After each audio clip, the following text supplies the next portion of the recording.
I am black. Do you hear me, man? Do you understand? I am black. I'm a nigga, you understand me? I was born black, I live black, and I'm gonna die probably because I'm black.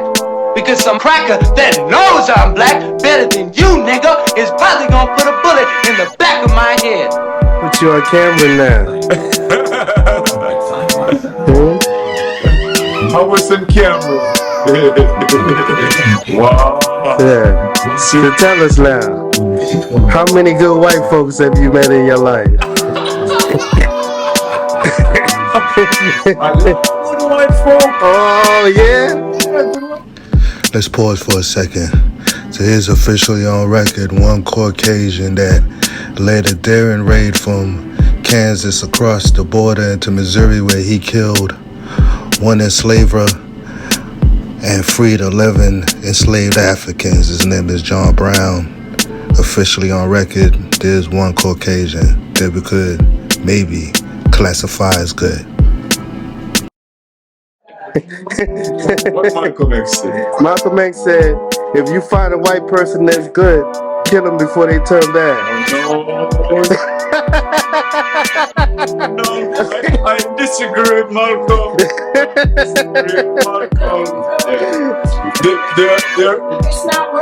There are good people in all races, in all countries, they're good. And the thing about it, the majority of people are good people. Yeah. Good people. The loud mouths, which are the bad ones, and it's in all religions, it's in all cultures, all races. They get the news, they make the news because they are the loudest mouths. It's just like what's happening today. So you believe America could be made better? It could be made better. All countries could be made better. But it's not perfect. There's no country on earth that's perfect. But it's not perfect. But it's the best you have right now. And don't burn our home down. This is where we live. But it can be made better. As the mayor of Virginia, what they call it, the lieutenant mayor is a Jamaican woman.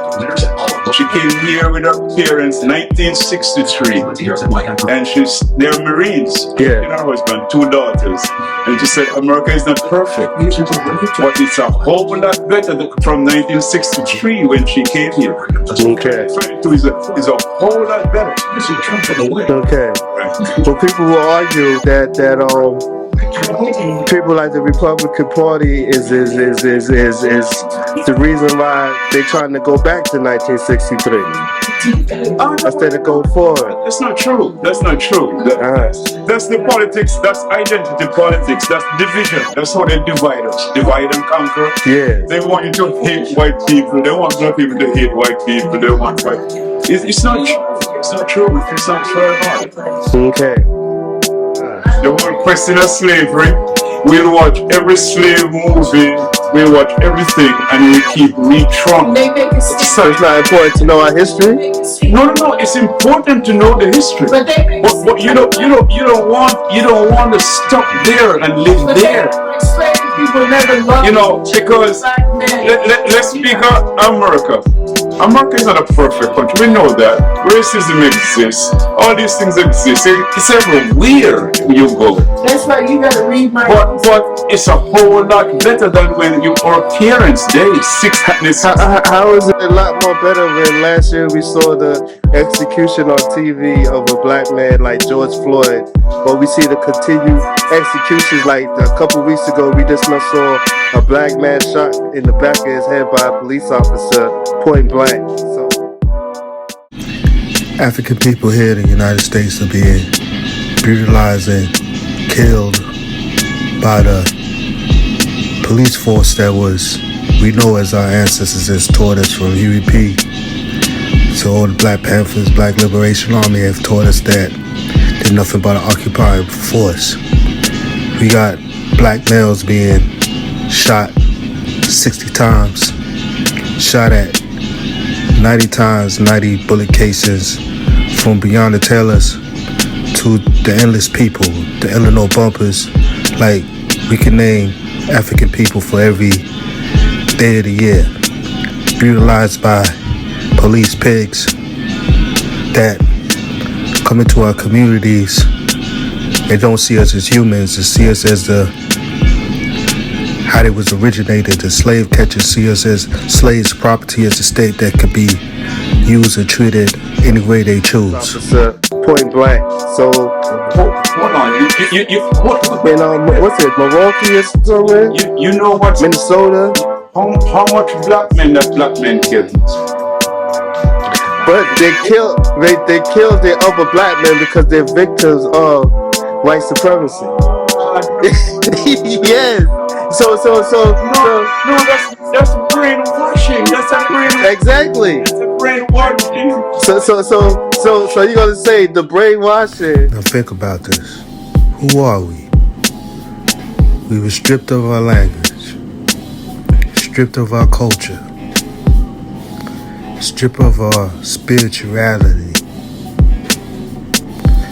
Now, we took on the culture and actions and the beliefs of our rapists, our conquerors, the murderers of African people.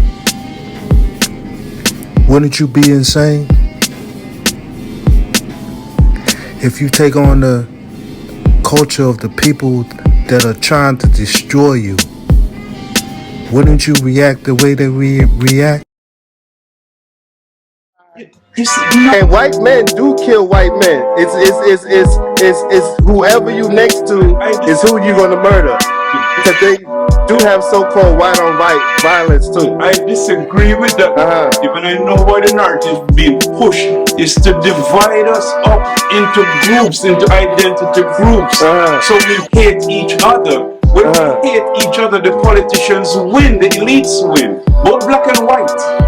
There's no difference between the black elite and the white elites. The inner class is class. Class is just as dangerous as race. Okay. Obama don't care about you and I. They're elites. It's a small club that go to Princeton. So explain this. So don't think because you see a black face in high places, they're on your side. So explain this one there, right? On 9/11, right? Let's say, I don't have the exact number. Let's say 200 police officers were killed that night, right? We can say a large amount of police officers were killed that day, right? I don't have to. Let's say over 100. There was over 100. No, cause we can say there was over 200 firefighters that were killed. Let's say for estimate for base value. Let's say 100 police officers was killed on that one day, right?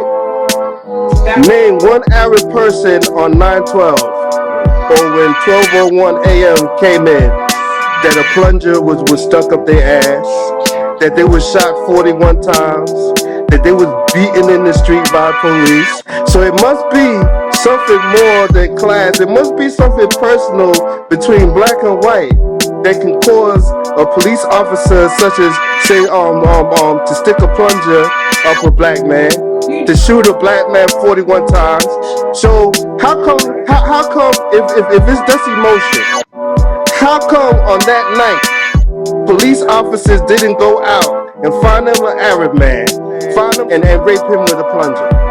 But they could rape us, shoot us multiple times, choke us to death in front of our face. So it must be something more than class and all that between black and white that makes it have to keep happening.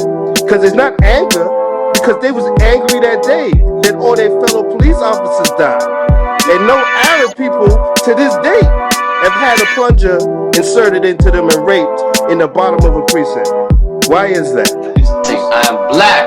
Do you hear me, man? Do you understand? I am black. I'm a nigga. You understand me? I was born black. I live black. And I'm gonna die probably because I'm black. Because some cracker that knows I'm black better than you, nigga, is probably gonna put a bullet in the back of my head.